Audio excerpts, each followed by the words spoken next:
Saturday morning ഇന്ന് ഫെബ്രുവരി start ചെയ്യുവാണ്. ഇന്നലെ എൻ്റെ ബർത്ത്ഡേ ആയിരുന്നു. രാവിലെ തന്നെ എണീച്ചു, മോർണിംഗ് സ്കിൻ കെയറും കാര്യങ്ങളെല്ലാം ചെയ്തു. നേരെ കിച്ചണിലോട്ട് വിട്ടു. ഇന്നത്തെ ക്ലൈമറ്റ് നല്ല രസം ഉണ്ടായിരുന്നു കാണാനായിട്ട്. അധികം വെയിലൊന്നും ഉണ്ടായിരുന്നു. രാവിലെ തന്നെ എണീച്ച് കഴിഞ്ഞാൽ ചായ കുടിക്കുന്ന ഒരു ശീലം ഉണ്ടായിരുന്നു. അത് ഞാൻ ഇന്നത്തോടെ ഉപേക്ഷിച്ചു. കാരണം ഇന്ന് ഞാൻ ആപ്പിളിൻ്റെ ജ്യൂസാണ് ഉണ്ടാക്കിയത്.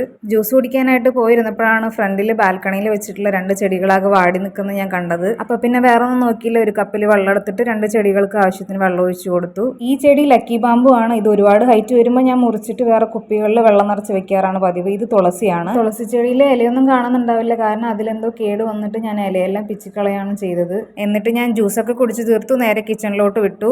തലേ ദിവസം കഴുകി വെച്ചിട്ടുണ്ടായിരുന്ന പാത്രങ്ങളെല്ലാം ഡ്രൈ ആയിട്ടുണ്ടായിരുന്നു. അതൊക്കെ എടുത്ത് അറേഞ്ച് ചെയ്ത് വെച്ചു. കിച്ചണിൽ ബാക്കി കുറച്ച് ക്ലീനിങ് പരിപാടി ഉണ്ടായിരുന്നു, അതെല്ലാം ചെയ്ത് തീർത്തു. ഇന്നലെ നൈറ്റ് ബീഫ് വെച്ചിട്ടുണ്ടായിരുന്നു, അപ്പോൾ അതും ചൂടാക്കി വെച്ചു. കൂടെ തന്നെ ഇന്നലത്തെ ബാക്കി ഉണ്ടായിരുന്ന ചോറ് ഞാൻ ഫ്രിഡ്ജിൽ വെച്ചിട്ടുണ്ടായിരുന്നു, അത് ഞാൻ തിളപ്പിക്കാൻ വേണ്ടി വെച്ചു. പിന്നെ ഒരു പയറുപ്പേരി ഉണ്ടാക്കാന്ന് വിചാരിച്ചു. അമ്മ ഓൾറെഡി ഇതുപോലെ എനിക്ക് നാളികേരൊക്കെ ചിരകി ബോക്സിലാക്കി വെച്ച് തന്നിട്ടുണ്ടായിരുന്നു. അങ്ങനെ ഞാൻ പയറൊക്കെ നല്ല ചെറുതാക്കി അരിഞ്ഞിട്ട് നല്ലപോലെ കഴുകി ഒരു സവാള എടുത്ത് ഇതുപോലെ അരിഞ്ഞു വെച്ചു. പിന്നെ വെളുത്തുള്ളിയും ചുമന്നുള്ളിയും ഇങ്ങനെ ചതച്ച് വെച്ചു.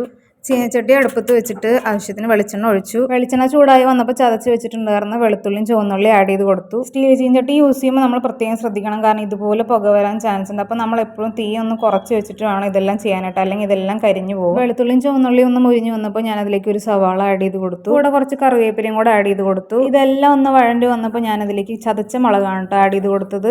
ചതച്ച മുളക് ഈ ഉപ്പേരികളിലൊക്കെ ഇടുമ്പോൾ ഭയങ്കര ടേസ്റ്റാണ്. മുളക് ആഡ് ചെയ്യുമ്പോൾ എപ്പോഴും നമ്മൾ തീ കുറച്ച് വെക്കണം, അല്ലെങ്കിൽ പെട്ടെന്ന് കരിഞ്ഞു പോകാൻ ചാൻസ് ഉണ്ട്. മുളകിന്റെ പച്ചമുളക് പോയപ്പോൾ ഞാൻ പയർ ആഡ് ചെയ്ത് കൊടുത്തു. എന്നിട്ട് അതെല്ലാം കൂടെ നല്ലോണം ഒന്ന് മിക്സ് ചെയ്ത് കൊടുത്തു. എന്നിട്ട് അതിലേക്ക് ആവശ്യത്തിനുള്ള ഉപ്പ് ആഡ് ചെയ്ത് കൊടുത്തു. ആവശ്യത്തിനുള്ള മഞ്ഞൾപ്പൊടിയും കൂടെ ആഡ് ചെയ്ത് കൊടുത്തു. എന്നിട്ട് അത് നല്ലപോലെ ഒന്ന് മിക്സ് ചെയ്തു. എന്നിട്ട് ഒരു 5 മിനിറ്റ് നേരം ലോ ഫ്ലെയിമിൽ അടച്ചു വെച്ചിട്ട് ഒന്ന് വേവിച്ചു. പയറൊക്കെ നല്ലോണം വെന്തെന്ന് കണ്ടപ്പോൾ ഗ്രേറ്റ് ചെയ്തിട്ടുള്ള നാളികേരം കൂടെ ആഡ് ചെയ്ത് കൊടുത്തു. എന്നിട്ട് നല്ലപോലെ ഒന്ന് മിക്സ് ചെയ്ത് കൊടുത്തു. അങ്ങനെ നമ്മുടെ പയർ തോരൻ റെഡി ആയപ്പോൾ ഞാൻ ചോറെടുത്തു. ബീഫ് എടുത്തിട്ടുണ്ടായിരുന്നു, പിന്നെ വീട്ടിൽ നിന്ന് കൊണ്ടുവന്നിട്ടുണ്ടായിരുന്ന മാങ്ങ ഉണക്കിയിട്ടുള്ള അച്ചാർ ഉണ്ടായിരുന്നു. അപ്പോൾ അതൊക്കെ കൂട്ടിയിട്ട് നല്ല അടിപൊളിയായിട്ട് ഫുഡ് കഴിച്ചു. അപ്പോൾ എല്ലാവർക്കും ഹാപ്പി ഫെബ്രുവരി.